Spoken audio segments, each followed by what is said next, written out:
दोस्तों, क्या आपको भी एफडी से ज्यादा रिटर्न चाहिए बट स्टॉक मार्केट वाला रिस्क नहीं चाहिए? तो आपको एक बार कॉर्पोरेट बॉन्ड पे नजर डालनी चाहिए, बिकॉज कॉर्पोरेट बॉन्ड एक ऐसा इन्वेस्टमेंट ऑप्शन आज के टाइम पे है जहां पे आप एफडी से काफी ज्यादा अच्छा रिटर्न यहां पे ले सकते हो। और कॉर्पोरेट्स को, बड़े बड़े कॉर्पोरेट्स के अंदर आप यहाँ पे अपना पैसा एज अ लोन वहां पे दे सकते हो। बट क्या ये सेफ है? इसमें कैसे हम इन्वेस्ट कर सकते हैं और कहां से इन्वेस्ट कर सकते हैं, आज के इस वीडियो में हम डिटेल में समझने वाले हैं कि एफडी से किस तरीके से ये अलग है, कितना रिस्क इसमें इन्वॉल्व है अगर हम इसमें इन्वेस्टमेंट करते हैं। सब कुछ बहुत डिटेल में समझने वाले हैं, तो इस वीडियो को एंड तक जरूर देखिएगा। अगर आपको भी कॉर्पोरेट बॉन्ड्स में इन्वेस्टमेंट के बारे में सीखना है या फिर आप कोई ऐसा इन्वेस्टमेंट ऑप्शन ढूंढ रहे हो जिसमें आपको एफडी से ज्यादा रिटर्न मिल जाए और रिस्क भी काफी कम हो। बट उससे पहले अगर आप इस चैनल पे फर्स्ट टाइम आए हैं तो हम आपके लिए ऐसे ही investment and finance related videos बनाते रहते हैं। चैनल को सब्सक्राइब करके बेल आइकन पे ऑल पे क्लिक कर दीजिएगा, जिससे आने वाली जितनी भी लेटेस्ट वीडियोस हैं उनके नोटिफिकेशन आप तक पहुंच पाए। तो चलिए सबसे पहले ये समझते हैं एग्जैक्टली ये कॉर्पोरेट बॉन्ड्स होते क्या हैं। देखिए, जब भी किसी कंपनी को पैसे की जरूरत होती है, वो नया प्लांट लगाने के लिए हो सकता है या फिर लोन की रीपेमेंट्स के लिए हो सकता है या फिर एग्जिस्टिंग उसको कंपनी के अंदर उसको स्केल करना हो, इसलिए उसको अगर पैसे की जरूरत हो रही है तो उसके पास सबसे पहला ऑप्शन होता है कि वो बैंक के पास जाके वहां पे उससे लोन ले ले। बट प्रॉब्लम क्या है कि जब भी कॉर्पोरेट्स को बैंक से लोन लेना पड़ता है तो नॉर्मल जो लोन हम लोग लेते हैं बैंक से वो काफी ज्यादा कम रेट पे मिल जाता है, 10% 12% पे। बट जो कॉर्पोरेट लोन होते हैं वो काफी ज्यादा हायर इंटरेस्ट रेट पे मिलते हैं, तो कंपनीज को वो एक काफी बड़ा खर्चा वहां पे देना पड़ता है लोन लेने के लिए। दूसरा उनके पास एक ऑप्शन ये हो जाता है कि वो कॉर्पोरेट बॉन्ड्स को इशू कर दें। मतलब अब वो बैंक से पैसा नहीं ले रहे हैं, अब वो नॉर्मल पब्लिक से यहाँ पे पैसा लेते हैं और पब्लिक को उसके बदले में एक फिक्स्ड इंटरेस्ट रेट प्रोवाइड करते हैं, जो कि हमारा एफडी से भी काफी ज्यादा होता है। तो आप कॉर्पोरेट से एक बॉन्ड को परचेज करते हो जो एक कागज का टुकड़ा होता है, और उस कागज के टुकड़े के बदले में आपको मिलता है यहाँ पे एक फिक्स्ड इंटरेस्ट रेट जो आपको हर साल यहाँ पे दिया जाता है, और मैच्योरिटी के टाइम पे आपका जो कैपिटल वैल्यू है वो आपको वापस कर दिया जाता है। और जो भी यहाँ पे आपको इंटरेस्ट रेट मिलता है उसको बॉन्ड्स में कहते हैं कूपन रेट। तो जो कूपन रेट होता है वो हमारा इंटरेस्ट रेट होता है, जितना ज्यादा कूपन रेट होता है उतना ज्यादा आपको इंटरेस्ट रेट मिलेगा। ये शेयर्स एंड स्टॉक से काफी ज्यादा अलग है। जब भी आप किसी कंपनी के शेयर को परचेज करते हो तो आप उसके ओनर बन रहे होते हो, बट जब भी आप बॉन्ड को परचेज कर रहे होते हो तो आप मनी को लेंड कर रहे होते हो। बट अब सवाल ये उठता है कि हम एफडी को छोड़कर कॉर्पोरेट बॉन्ड में क्यों इन्वेस्ट करें? तो सबसे पहला जवाब आपको यही मिलेगा कि इंटरेस्ट रेट आपको काफी ज्यादा अच्छे देखने को मिलेंगे कॉर्पोरेट बॉन्ड्स में एफडी के कंपैरिजन में। और बहुत सारे लोगों को ऐसा लगता है कि वो अगर एफडी में यहाँ पे पैसा रख रहे हैं तो एफडी में कोई रिस्क इन्वॉल्व नहीं है, बिकॉज वहां पे हमारा पैसा बैंक के अंदर है। तो मैं आपको बता दूं, आप एफडी के अंदर जितना भी पैसा रख रहे हो या बैंक में जितना भी पैसा रख रहे हो, आपका पूरा पैसा बिल्कुल भी वहां पे भी सेफ नहीं होता है, बिकॉज वहां पे सिर्फ 5 लाख रुपए तक ही आपके वहां पे सेफ है। उसके ऊपर का जो भी अमाउंट है, अगर बैंक डिफॉल्ट करती है तो आपका वो पैसा गायब हो जाएगा।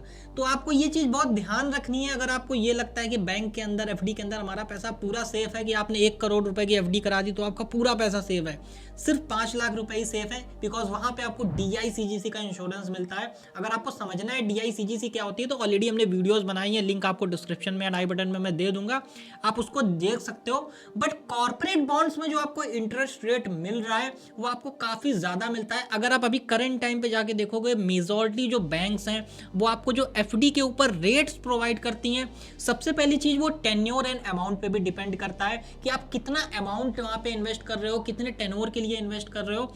अगर हम बात करें एक एवरेज रेट के बारे में तो 6% से लेके 7.25-7% तक का आपको जो यहाँ पे इंटरेस्ट रेट है वो मिलता है यहाँ पे बैंक एफडी के अंदर। बट कॉर्पोरेट बॉन्ड्स की बात करें तो कॉर्पोरेट बॉन्ड में आपको काफी ज्यादा रिटर्न यहाँ पे मिल सकता है।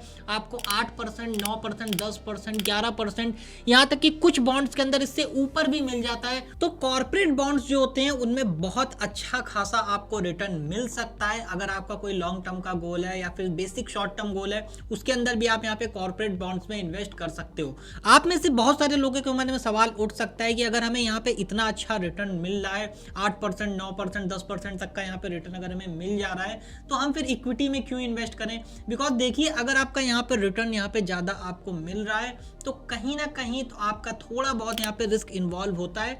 कितना रिस्क इन्वॉल्व होता है, मैं ये नहीं कह रहा हूँ कि एफडी ही अब भी अच्छा है, क्योंकि वहां पे आपको बिल्कुल रिस्क नहीं मिल रहा है। कॉर्पोरेट बॉन्ड्स के अंदर क्या होता है कि वहां पर रिस्क रेटिंग्स होती हैं। उन रेटिंग्स को देखते हुए आप ये एनालाइज करते हो कि हमें किन कॉर्पोरेट बॉन्ड्स में इन्वेस्ट करना है। जो टॉप कॉर्पोरेट बॉन्ड्स होते हैं जिनकी रेटिंग काफी ज्यादा हाई होती है, AAA रेटिंग होती है, उस कैटेगरी के जो बॉन्ड होते हैं उनमें भी आपको काफी अच्छा रिटर्न मिल जाता है, जो भी एफडी से भी ज्यादा होता है, तो आप उसमें भी इन्वेस्ट कर पाओगे। तो चलिए अब बात करते हैं रिस्क के ऊपर कि कॉर्पोरेट बॉन्ड रिस्की है या फिर लेस रिस्की है या फिर बिल्कुल भी रिस्क नहीं है।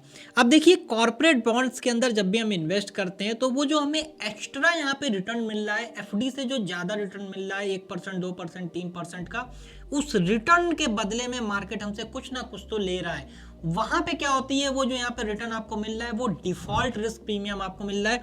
बिकॉज यहाँ पे जो कॉर्पोरेट बॉन्ड्स के अंदर जब आप इन्वेस्ट कर रहे हो तो कहीं ना कहीं एक डिफॉल्ट रिस्क होता है कि वो कॉर्पोरेट उसको डिफॉल्ट कर सकता है। तो यहाँ पे हमें इससे कैसे बचना चाहिए, जब भी हम किसी भी कॉर्पोरेट बॉन्ड में इन्वेस्ट कर रहे हैं तो हमें ये देखना चाहिए कि सबसे पहले उसकी रेटिंग क्या है। अभी आप स्क्रीन पर देख सकते हो कॉर्पोरेट बॉन्ड्स की बहुत सारी रेटिंग होती है, A++, A++, B और बहुत सारी ऐसी रेटिंग्स होती हैं।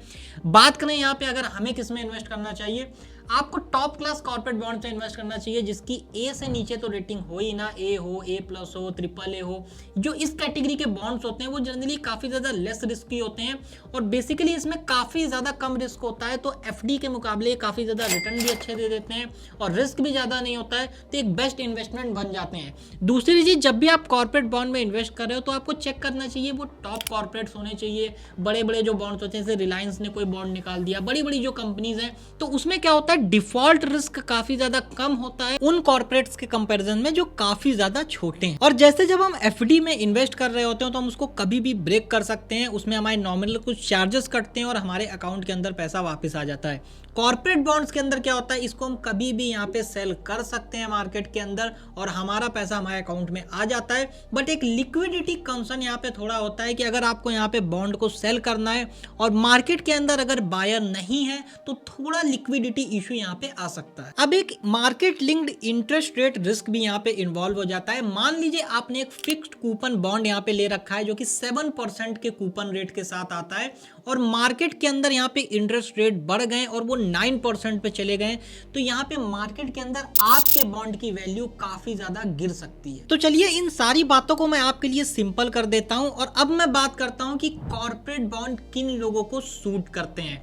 तो ऐसे लोग जिनको एफडी से थोड़ा ज्यादा रिटर्न चाहिए बट वो इक्विटी वाला रिस्क नहीं लेना चाहते हैं, बिकॉज वहाँ कहीं ना कहीं बहुत वेरी हाई रिस्क होता है, तो उनके लिए कॉर्पोरेट बॉन्ड एक बेस्ट ऑप्शन है, बिकॉज वहाँ पे उतना रिस्क नहीं होता है और रिटर्न हमें एफडी से ज्यादा मिल जाते हैं। सेकंड, जिनका हॉराइजन पीरियड यहाँ पे जो है 3 साल 7 साल से ऊपर का है, वो यहाँ पे इन्वेस्ट कर देते हैं, बिकॉज 1 साल 2 साल के लिए अगर आप इन्वेस्ट करोगे तो हो सकता है आपको उतने अच्छे रिटर्न यहाँ पे ना मिले। एंड आपके लिए एक डिस्क्लेमर कि सिर्फ हायर इंटरेस्ट रेट को ही देख के आपको इन्वेस्ट नहीं करना है। जैसे मैंने बोला, आपको रेटिंग्स पढ़नी भी आनी चाहिए, आपको एक टॉप क्लास रेटिंग वाला ही कॉर्पोरेट बॉन्ड लेना चाहिए। अगर कोई ऐसा बॉन्ड है जिसपे आपको रिटर्न तो काफी अच्छी मिल रही है बट उसकी रेटिंग काफी ज्यादा बेकार है और आपने सिर्फ अगर इंटरेस्ट रेट को देख के इन्वेस्ट कर दिया तो उसकी पूरी जिम्मेदारी सिर्फ आपकी होगी। तो अगर आप कुछ चीजें चेक कर लो तो आपके लिए बॉन्ड को परचेज करना काफी ज्यादा आसान हो जाएगा। सबसे पहले आप वहां पे रिस्क रेटिंग देख लो कि उसकी रेटिंग कितनी है। इसके बाद ये देख लो कि वो बॉन्ड कौन सी कंपनी इशू कर रही है, जिससे आपको एक ट्रस्ट फैक्टर यहाँ पे इशू हो पाएगा कंपनी के बेसिस पे। एंड इसके बाद अपना टेन्योर डिसाइड कर लो कि कितने टाइम के लिए आपको इन्वेस्ट करना है। इन सारी चीजों के बेसिस पे आप अपने लिए एक सही कॉर्पोरेट बॉन्ड चूज कर सकते हो। अब बात आती है कि हमने ये चूज कर लिया कि हमें कॉर्पोरेट बॉन्ड में इन्वेस्ट करना है, बट हम इन्वेस्ट किस तरीके से कर सकते हैं। तो अभी देखिए, करंट टाइम पे बहुत सारे ऐसे ऑप्शंस देखने को मिल जाएंगे। कुछ सेबी रजिस्टर्ड यहाँ पे ब्रोकर्स भी आपको मिल जाएंगे, ऑनलाइन वेबसाइट्स हैं जहाँ पे आप डायरेक्टली जाके यहाँ पे इन्वेस्ट कर सकते हो। आप गूगल करोगे आपको मिल जाएंगे। मैं यहाँ पे किसी भी प्लेटफॉर्म को प्रमोट करने के लिए नहीं बैठा हुआ हूँ, बट अगर आप चाहते हो कि मैं आपको ये बताऊं कौन से वो बेस्ट प्लेटफॉर्म्स हैं जिनमें हम कॉर्पोरेट बॉन्ड्स में इन्वेस्ट कर सकते हैं, तो कमेंट सेक्शन में आप बताइएगा, हम इसके ऊपर भी एक वीडियो बता देंगे। इसके अलावा आपके जो एग्जिस्टिंग ब्रोकर्स हैं उनके ऊपर भी आप जाके इन्वेस्ट कर सकते हो। बहुत सारे ऐसे डीमेट अकाउंट्स हैं जहाँ पे कुछ लिस्टेड बॉन्ड्स हैं, तो आप उन लिस्टेड बॉन्ड्स में भी जाके इन्वेस्ट कर सकते हो। वैसे आप म्यूचुअल फंड फंड्स के थ्रू भी कॉर्पोरेट बॉन्ड्स में इन्वेस्ट कर सकते हैं। बहुत सारे लोगों को ये पता नहीं है बिकॉज म्यूचुअल फंड भी कॉर्पोरेट बॉन्ड्स में इन्वेस्ट करते हैं। अब इस वीडियो में हम उसके बारे में बात नहीं करेंगे बिकॉज वीडियो काफ़ी ज़्यादा लंबी हो जाएगी, बट अगर आप जानना चाहते हो तो कॉमेंट सेक्शन में हमें जरूर बताइएगा। अगर आपको कोई भी डाउट है कॉर्पोरेट बॉन्ड से रिलेटेड वो भी आप हमें कॉमेंट सेक्शन में पूछ सकते हैं। आप में से कितने लोगों ने कॉर्पोरेट बॉन्ड में इन्वेस्ट किया है ये भी हमें कॉमेंट सेक्शन में जरूर बताइएगा। तो चीजें काफी ज्यादा सिंपल हैं। एफडी में अगर आप इन्वेस्ट करते हो तो आपको एक सेफ्टी एंड सिक्योरिटी मिलती है, बट उससे थोड़ा सा अगर आप बाहर निकलोगे तो कॉर्पोरेट बॉन्ड्स के अंदर आपको थोड़े हायर रिटर्न भी मिल सकते हैं। अब ये वीडियो आपको कैसी लगी हमें कमेंट सेक्शन में जरूर बताइएगा। वीडियो पसंद आए वीडियो को लाइक जरूर करिएगा। चैनल पर फर्स्ट टाइम आए सब्सक्राइब कर लीजिएगा जिससे आने वाली जितनी भी वीडियोज है उनका नोटिफिकेशन आपको मिल पाए। मैं मिलता हूं ऐसी किसी नेक्स्ट वीडियो में, तब तक के लिए जय हिंद एंड गुड बाय।